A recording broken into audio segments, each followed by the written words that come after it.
el estado de desesperación del gobierno tiene que ver con su incapacidad, tiene que ver con una corrupción que les puedo asegurar que cuando todo salga a la luz, van a ver que nunca hubo un gobierno tan corrupto como este. Están todos afanando a mano llena y tiene que ver con que hay un reloj, tic-tac, tic-tac, tic-tac, que le está diciendo a Milei, se te acaban los dólares y ahí es donde se te pudre todo.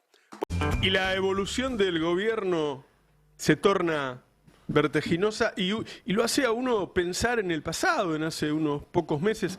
¿Se acuerdan cuando vimos el debate de Milei con Sergio Massa? Y vimos a un Massa que conocía el estado de memoria y que le preguntaba a Milei, y Milei no podía contestar las preguntas. Es decir, Milei se estaba postulando para jefe de un estado que no conocía. Y ese día en el debate, muy bien preparado claramente por Massa y su equipo, quedó en evidencia. Ahora, la sociedad argentina, que realmente nos tiene a todos sorprendidos, eligió al que no sabía administrar el Estado, para administrar el Estado. Y eso es lo que estamos viendo estos días. Además de la crueldad, además de la desidia, estamos viendo gente que no tiene la menor idea de qué hacer con eso que le pusieron ahí, que se llama Estado, y que está a cargo de buena parte de nuestra cotidianeidad.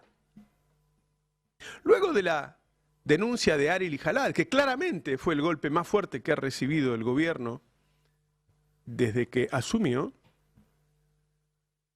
fuentes del gobierno nos llaman, altas fuentes del gobierno nos llaman para denunciar a otras altas fuentes del gobierno de corrupción. Es decir, se están denunciando entre ellos, pero no un director, un subsecretario. Los más altos cargos del gobierno denuncian al de al lado por corrupción. Este es el estado de degradación. Nosotros, obviamente, no es que cada cosa que nos dicen no somos majul. Tenemos que chequearlo antes de decirlo. Pero los tipos nos llaman para eso. Para que se den una idea, el estado de degradación en que está el gobierno hoy. Hoy empezó, o siguió, hace unos días me llegó una carta documento de Martín Menem amenazándome con que me va a meter preso por algo que dijimos de él. Y hoy nos enteramos que denunciaron ante la justicia a dos periodistas, a nuestro compañero Darío Villarroel y a Nancy Pasos. Es decir, el gobierno se va volviendo un gobierno que persigue al periodismo, al que lo narra, al que lo comenta, mostrando su faceta neofascista que sabíamos que la tenía, ¿sí? Pero en este momento de alta degradación entra en esa instancia. Esta semana va a jurar Federico Sturzenegger, un hombre que diseñó el DNU, que hoy está vigente, que dio vuelta como una media a la economía argentina, y la ley bases. Es decir, él escribió lo que los empresarios le dijeron. Y desde un primer momento nos dimos cuenta que era el funcionario más importante, el no funcionario más importante porque todavía no había asumido. Bueno, ahora va a asumir y va a ocupar la oficina del jefe de gabinete. Es decir, el nuevo jefe de gabinete se queda en la oficina del ministro del Interior, del puesto que ocupaba antes. Ministerio del Interior no hay más, increíblemente, no hay más. Y Sturzenegger va a la oficina del jefe de gabinete. ¿Por qué es relevante esto? Porque la oficina del jefe de gabinete es la única que tiene una puerta que la une con la oficina presidencial, con el despacho presidencial, con ese que ustedes ven cuando los empleados de Milei lo entrevistan, ¿sí? Es decir, el hombre más cercano a Milei va a ser, a partir de esta semana, Sturzenegger. Se va a sentar ahí, en la oficina de al lado.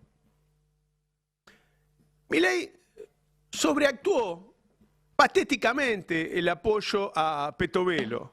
No tiene sentido la cantidad de cosas que hizo, digo, tuitear él un sábado, hacer tuitear a sus ministros, a sus empleados de comunicación, Trebuch y todos esos. Esa sobreactuación muestra su desesperación también, digo, voy sumando datos. Otro dato que preocupó al gobierno es que apareció la venta de supermercados de mayo, que todo el mundo esperaba que rebotara mínimamente o que dejara de caer el consumo. Y volvió a caer. Y la caída de mayo con respecto a abril es del 2,4%. Si ustedes anualizaran, si ustedes dijeran como como Milei, vieron que dice la inflación corre al, y uno dijera, bueno, la baja de consumo corre al, bueno, 2,4 por 12 te daría una caída anual de casi 30%. Sería una catástrofe si cayera siempre así. Ahora, el mes pasado había caído 14, abril había caído 14 respecto a marzo. Es decir, la gente cada día consume menos. Y lo otro que está pasando es que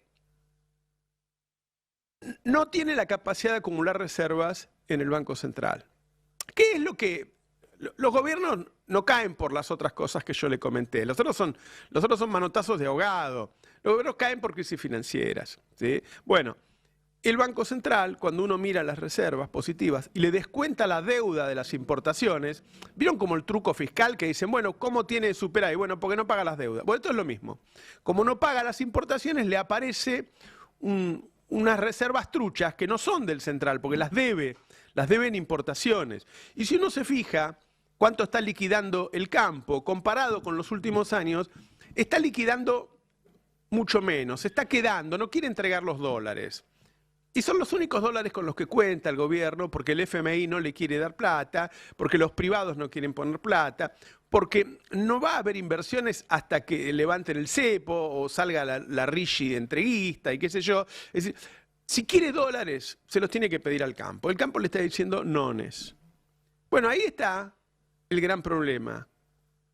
El estado de desesperación del gobierno tiene que ver con su incapacidad, tiene que ver con una corrupción que les puedo asegurar que cuando todo salga a la luz, van a ver que nunca hubo un gobierno tan corrupto como este. Están todos afanando a mano llena y tiene que ver con que hay un reloj, tic-tac, tic-tac, tic-tac, que le está diciendo a Milei, se te acaban los dólares y ahí es donde se te pudre todo.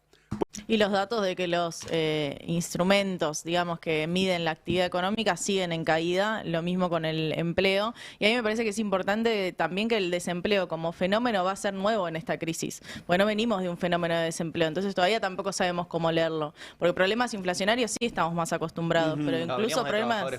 Veníamos de trabajadores pobres, de cómo catalogábamos o cómo leíamos ese fenómeno, pero ahora estamos hablando de un fenómeno de desempleo que hace muchos años que no vivimos.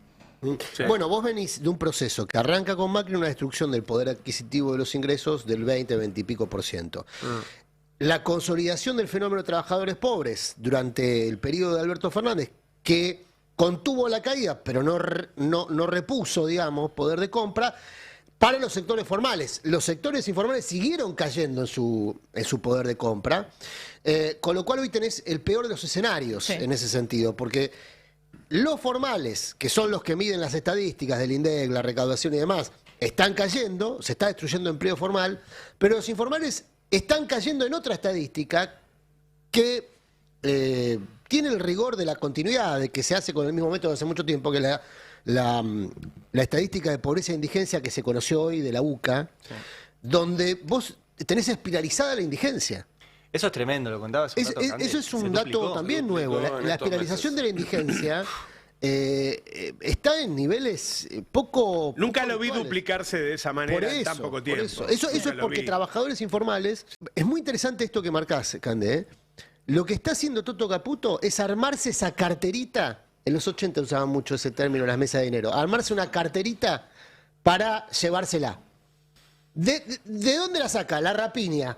De los créditos multilaterales ya otorgados para otros fines. ¿Y por qué? Ojo que el BID hasta ahora no se lo viene otorgando, pero hay una reunión muy importante, no se olviden de dónde viene Francos, Y te hago una pregunta. No se olviden de dónde viene Franco, porque Franco está en la misma, Sí, porque son tiene otro tono, se hace el político. Son específicos. Está en la misma, ¿Por qué Milei lo banca tanto a Caputo? O sea, ¿Milei está en ese negocio o le dijeron a Milei que banque a Caputo los que están en ese negocio? ¿Se entiende? Porque lo banca fuerte. Lo banca excesivamente. ¿No? Sí. ¿Por qué está en un apoyo? Excesivamente porque le va a costar despegarse cuando lo tenga que echar.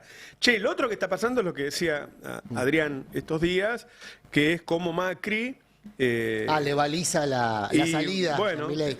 uno lo ve mucho en La Nación Más, Sí. ¿no? Ayer nosotros comentábamos que a Milei le va quedando una salida política posible después dentro de esta crisis, que es la que le está balizando Macri a través de sus voceros, de sus comunicadores afines, que es: no la sueltes del todo a Petovelo, vos la necesitas cerca porque es tu asistente terapéutica. Feynman dice, es honesta, no sirve para nada, Claro. pero es honesta. Nosotros ayer a la mañana contábamos que Macri lo que le propuso a Milei ya desde los tiempos del pacto de Acasuso es: vos ganás las elecciones, los votos son tuyos, vos tenés la presidencia, yo gobierno. No tengo los votos, asume Macri en ese pacto. Vos tenés los votos, hacé tu gira universal como líder mundial de la libertad libertaria, que un poco en eso está Milei, digamos, ahora se vuelve a ir. Está 2 o 3 días De visita en gira Argentina internacional. y se vuelve a ir 15 días a Europa.